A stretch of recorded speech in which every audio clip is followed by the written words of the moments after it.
What's up, boys and girls? Welcome to another episode of Scouter Report. We've got a very hot gameplay video between myself on the left and Curtis on the right. We're both playing the Hirudegarn Storm Aggro deck, blue-yellow. The latest hotness is what everyone's trying to beat or trying to play at the moment. So we both thought we'd show up at locals and just make everyone quit. But we wanted to understand then what makes this deck tick, how do you play it, what are the lines, and this is the final match from that. Both of us were 3-0 going into this and had a good day with the deck. The mirror match with this deck is a little rough, so you'll see that I had a little more experience with the deck. I tried it a couple times and did some research on it, so I knew a little bit more about the mirror match than Curtis. So you'll just see how I kind of did some things slightly differently than him, and was able to take this game away. But so turn one, pretty straightforward. It's he plays a blue energy, probably for a bean or something. Searches out the Bardock for next turn. I do the same. Put down a yellow. I'm gonna actually swing here, so I'm able to search out the Bardock. Then, we swing it as leader. And the power of these storm decks is you're just able to sit here and cycle energy, swing for 15 over and over and over. They're either going to waste their hand trying to defend against it, or you're going to do damage. So you swap into the Go 10, 0 cost, two attacks off of 1 energy, and then you get to look at the top 3 cards, pick any of those 3 and put it to your hand. What the power of this Go 10 card is cannot be understated. It is unbelievably good. So you're going to swing, you're going to get the exact card, hopefully, that you need to keep your play going. If you need that unyielding, you're going to grab it. If you need a Bardock, you're going to grab it. If you need a Nimbus, even if you're about to pass turn, grab that bad boy. So I did something a little different here. I played the Gohan, and I know I played this because specifically in the mirror match, you want to be conserving life more than your opponent. The thing that Curtis does wrong in this game is he uses Bardock way too much, in my opinion. So I grab the Minutia. So if you see me, I'm prepping for my next attack with my leader, untapping an energy. So the Minutia grabs 2 cards and then searches for that leggy boy card, the Hirudegarn the Wanderer. So I'm going to swing with this now that I have the Minutia in hand, discard, draw 2. Too bad I got a leggy boy in the hand, but, search the deck, hopefully get another one. Let's see what we do here. And we got one. Now there's none left in the deck, so we know we don't have to use Minutia again. If we don't need to, we can use him as energy. But it's just, you plus 2 cards instead of just 1. It's pretty great. So we're not gonna, I don't think we're gonna combo here. Just keep him at 10, swing, and I'm going to pass the turn. So I keep the Nimbus in hand. That's what I want to do. He's going to go into his turn 2 play here where he's going to get a yellow and a blue, and he's going to try to swing, 6 to 10 times with the swap cards. And having Nimbus in hand allows them to only get this off, get 2 swings and a swing with their leader, so a total of 3 attacks, and it's really going to slow him down. And that's exactly what I do. So Nimbus, discard the planet. Now he can only swing with 2 more guys, a leader and a guy on board. And so in the mirror match, you want Nimbuses in hand. And I've noticed when I've played this a couple times, whoever sees more Nimbuses is generally going to win the game. And whoever conserves their life better while still doing damage is going to win the game. And that's pretty true in general in this game. But in this mirror match specifically, your life is crucial because at any point past turn 1, and you don't have a Nimbus or a Setsu Beam, your opponent is just going to be able to just Gatling gun you down with swaps and Go 10s and, overwhelm cards, and it's crazy. They just, they get 20 cards in their hand and just keep swinging. But now that he's only able to attack once, one more time, and negated the first one, he attacks once, I take a life.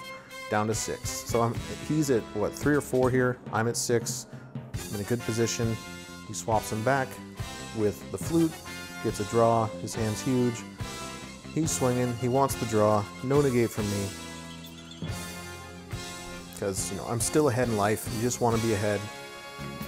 I can take another one, no big deal.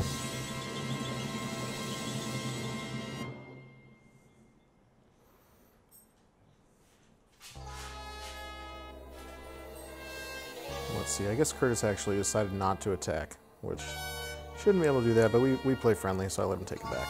Not a big deal. Nothing changed in the game state, so. Alright, so planet. And I think if we'll see what he does after this, but if I was him, I probably would have just passed with the yellow up. But we'll see what he does.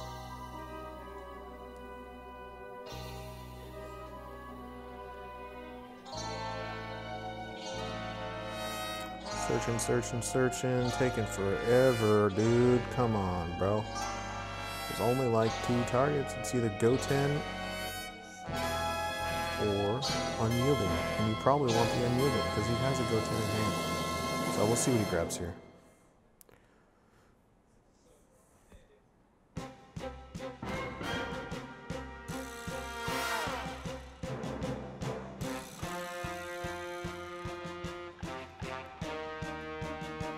And he grabs the Geen. Interesting choice. Not the one I would have made probably, but you know, she's just saying he might have some smart plays in mind. Who knows? Indecisiveness. This just shows you. So with this deck, and this I think was the first day Curtis had tried this deck out, the sequencing of your attacks, when you play untapping cards, when you play beams, when you play blockers, is all super, super important. If you swap one card out too quickly without attacking, or swing when they have the other energy up, when you don't have energy up, and you're not planning out your attacks very specifically and purposefully, you can get one negate that'll just end your turn and you'll have nothing to do. And it can really screw you up and get you into a bad place. You want to be winning by 2 energy, 3 energy with these decks. Hopefully by 2. If you're playing a good opponent, they're going to be able to take you to 3 probably if they have their deck built against it, but we'll see. So I'll just take the damage here. Not a big deal. Don't care. Still ahead in energy. He's going to play another Bardock. Play the Geen for free. We'll see what he does. Swap it back. Put in a Goten.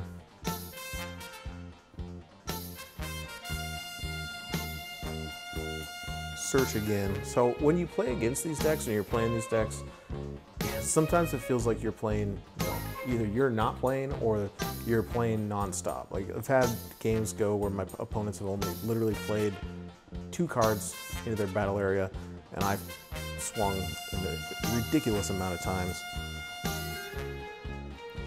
And it just feels like you're playing a game of solitaire and, you know, just hanging out, chilling. Opponent could be back there eating a steak, doesn't matter. You're just swinging, they're just taking damage.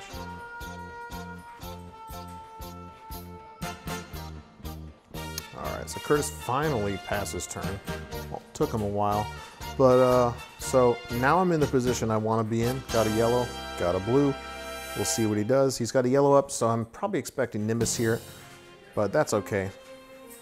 So we're going to play the planet, search out the card we need. Need another Goten, why not?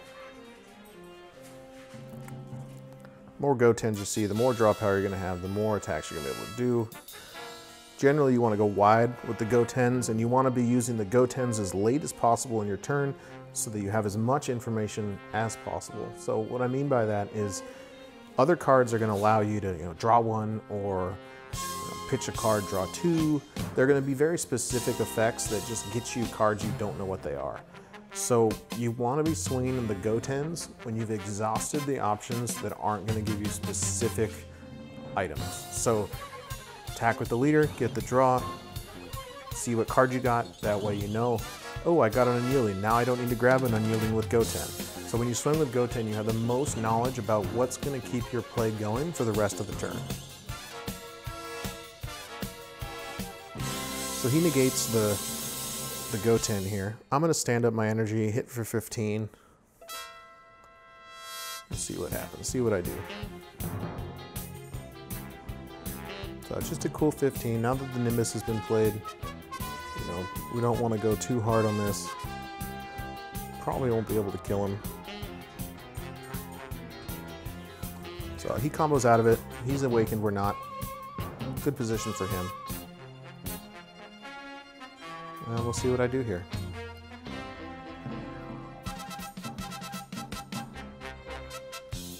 So 1 yellow, get the Bardock. We're gonna flip. Be able to get us to 4, put in a go 10. That's what we want to do. Something to note there, I kind of did that wrong. You could get called on this in a big tournament if you're playing the swap deck. You want to play the go 10 or whatever card you're swapping into first. Put it out on the board, then swap out the Bardock, whatever the lower cost card is. Because technically, if you take the Bardock off the board and put it in your hand, that completes the swap. So they could call you, they could call a judge over and say, he brought the Bardock back to his hand, that completes the action, resolves the effect. You could get screwed and miss out on an opportunity. So I'm gonna grab a flute here, because I can flute one of these go 10 back, get another card draw, not a big deal. But you know, these little things, these little mechanics that not many people necessarily know of, if you're against an experienced player that knows what they're doing, they could really shark you.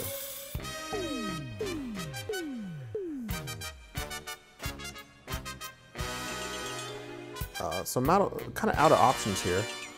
We'll see what I do.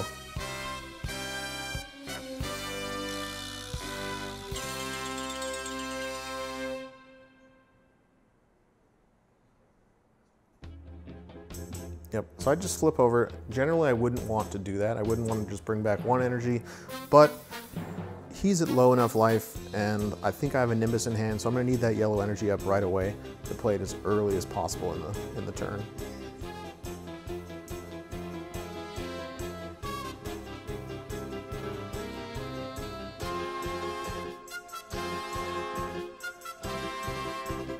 So we'll see what Curtis does here. He's gonna swing. He did the correct thing with always swing with that battle card on board first. That way you get 3 attacks instead of 2. But I'm gonna negate it, discard a Geen, don't need her, and he's gonna have two more attacks for the rest of the turn. So that really shuts down any big chain play he's trying to do.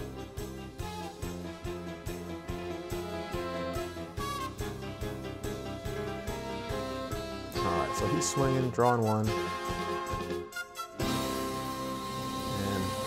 I definitely have the larger hand than him, I think, but I'm just going to take it. I'm still ahead, not a big deal. Now he does the smart thing here. So what he needs to be doing here, instead of playing that Bardock and going super low, you want to be playing the Son Gohan adopted fathers, and they're going to get you, the same effect. You won't get a swing because they're only hitting for 4K, but you're going to get a go 10 out there without having to take a life. So a lot of people play like 2 of those in their deck, maybe even 1, just for that late game swap, that they don't have to take a life, so they can keep their turns going without killing themselves. And it's a pretty clever little thing to do.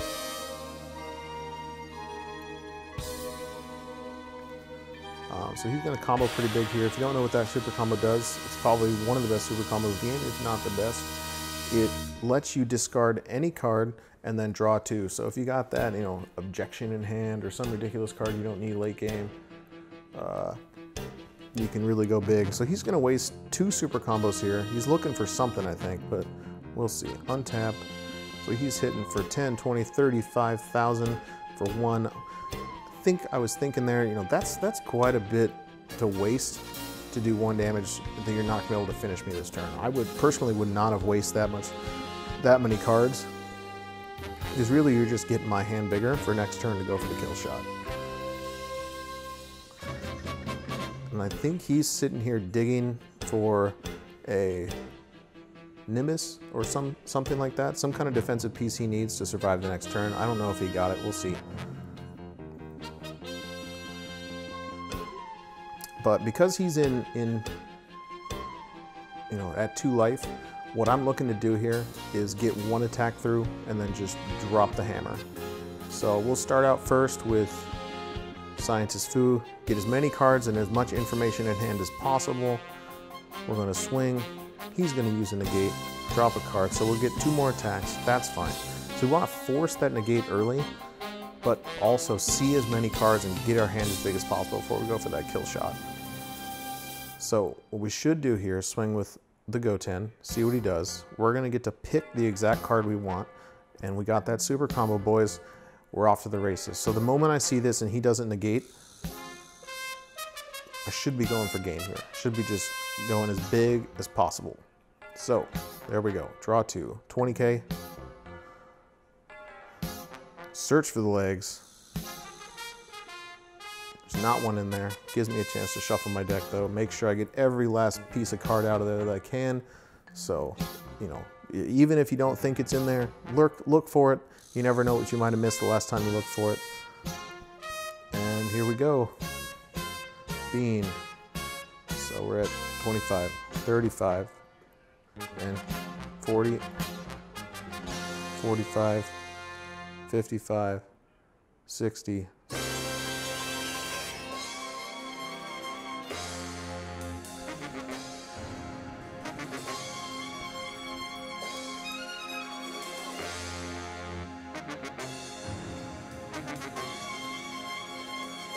So I went in for 80,000 double strike.